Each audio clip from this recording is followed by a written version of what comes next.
did a video here recently where I was trying to show how Dr. Fred Matiang'i has lost some popularity within the Mount Kenya region. And in fact, I was specific to Mount Kenya, but even in the entire country, the popularity Dr. Fred Matiang'i had before he left World Bank has gone down compared to now.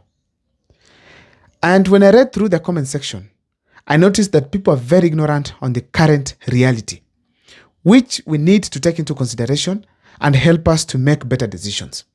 Nevertheless, on this particular video, I have come up with a way Dr. Fred Matiang'i can be able to win the Mount Kenya region and actually become their preferred candidate for 2027. And that is what I want to take you through here on this particular video. But before I do so, if this is the first time you're watching my videos at Mukwa Times, please take a second or two to subscribe. Second, my number is always here. If you want to talk to me, please feel free to do so. If you have an opinion you want to share with me, just text me when you're on WhatsApp. Ladies and gentlemen, without much wasting of time, allow me to dive into this topic here today. What is Dr. Fred Matiang'i required to do? First of all, I have to acknowledge that Dr. Fred Matiang'i has seriously changed his messaging. I had actually even reached to his people and told them that Dr. Fred Matiang'i's biggest challenge, it is simply his type of messaging. Speaking a lot of English, telling people what they know, and not bringing out the Matiang'i people expect. But now, of late, if you listen to him when he came to the rallies here in Kisii, Dr. Fred Matiang'i has started to make people happy, especially his supporters. Wakihesabu wakileta ujauri tunaleta, wakienda mbele tunaenda. He has rejuvenated the conversation about him being a politician. People have now started seeing the political aspect of Dr. Fred Matiang'i.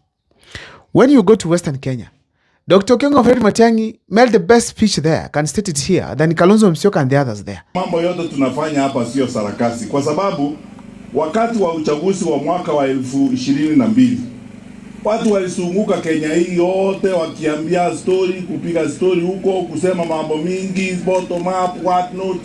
Sasa wakaingia kwa serikali. Sasa hiyo story imeisha. Mumeona hiyo maneno ya bottom up mahali. Sasa imekuwa up bottom. And that is what we need from Dr. Fred Matiang'i, speaking sense to the people, but speaking in the language of the common mananchi. That was very important. So in addition to the tactful change in messaging that Dr. Fred Matiang'i has shown, here are some of the things I feel Dr. Fred Matiang'i can do to simply reclaim the Mount Kenya region. Number one, he has to closely work with Rigathi Gachagua. Rigathi Gachagua right now, as we speak, is the warrior of Mount Kenya. Whether people like it or not, he's the person the people of Mount Kenya are following. Nani kiongozi wa mlimani? Nani kiongozi wa mlimani? Mimi kama kiongozi wenu nimekuja hapa kusaidia nyinyi. Kuanzia leo nitakaa hapa Mbeere North mpaka Karis atagaswe kama mjumbe wa Mbeere North. Yesterday when I was having a live show, someone texted me on the comment section and said, Uhuru Muigai Kenyatta is in the United Kingdom, to be specific, London, and he was not feeling well. And first of all, let me take this opportunity to wish him quick recovery. Now, considering his health, considering that he's also a retired president, considering his history, considering the mood in the Mount Kenya region, Uhuru Kenyatta might not be able to impact a lot on Dr. Fred Matiang'i's campaigns nationally and even in the Mount Kenya region. In a nutshell, this leaves the opposition team with one option, Rigathi Gachagua. So for Dr. Fred Matiang'i to honestly get the support of Mount Kenya well, he needs Rigathi Gachagua. Rigathi Gachagua is going to speak on behalf of the people of Mount Kenya and is going to give directions based on the mood of Mount Kenya people. So he has to closely work with him. And that is how he's going to be able to get the people of Mount Kenya. Another thing that he needs to know about Rigathi Gachagua is that this is the destroyer, the punisher of President William Ruto. For him to be safe, he needs Rigathi Gachagua. So he needs to work day and night to be in good terms with Rigathi Gachagua. I was listening to the people on my show that right now, it's not the time to ask yourselves, hii nyoka nani ameifungulia ikafika kwa nyumba. Ni wakati wa kuwa nyoka kwanza, alafu baadaye ndio mwanzo kuulizana nani alifungua mlango. So, in all ways, Dr. Fred Matiang'i has to work with Rigathi Gachagua. Because Mount Kenya people are the ones who are going to determine who gets back to power and who actually leaves the presidency.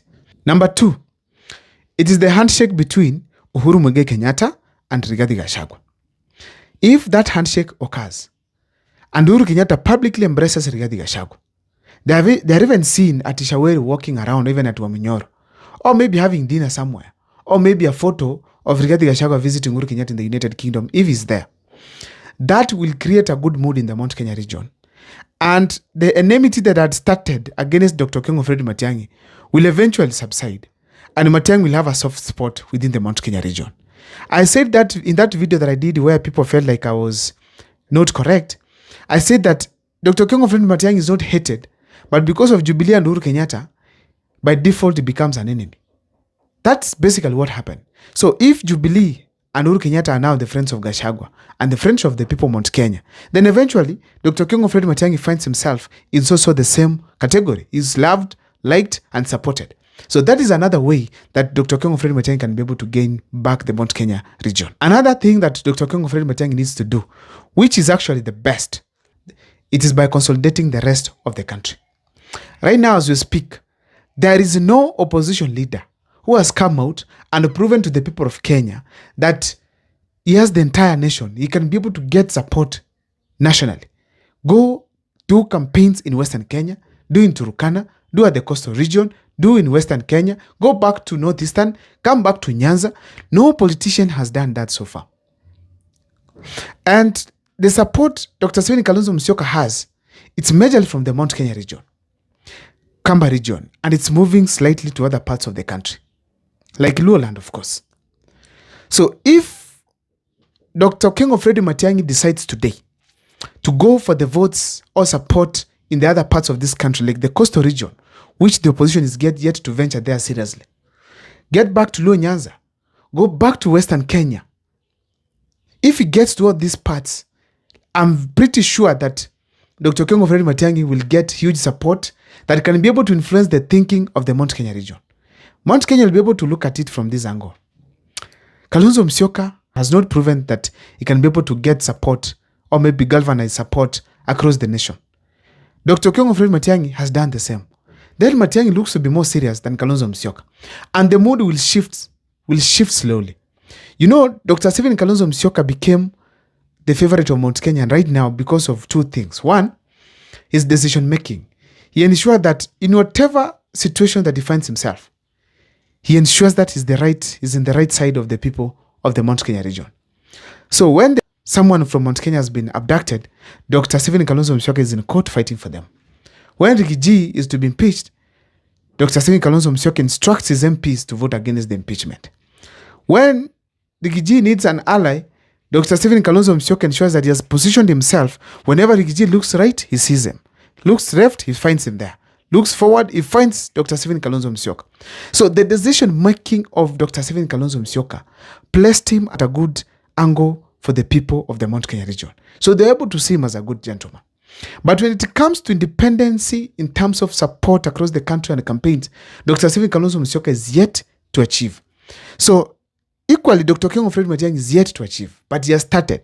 So this means very well that if Dr. Okengo Fred Matiang'i wants to beat Dr. Stephen Kalonzo Musyoka and be the favorite of the people of Mount Kenya, let him now open his banks. Avunje benki. He does campaigns across the country and he creates the mood.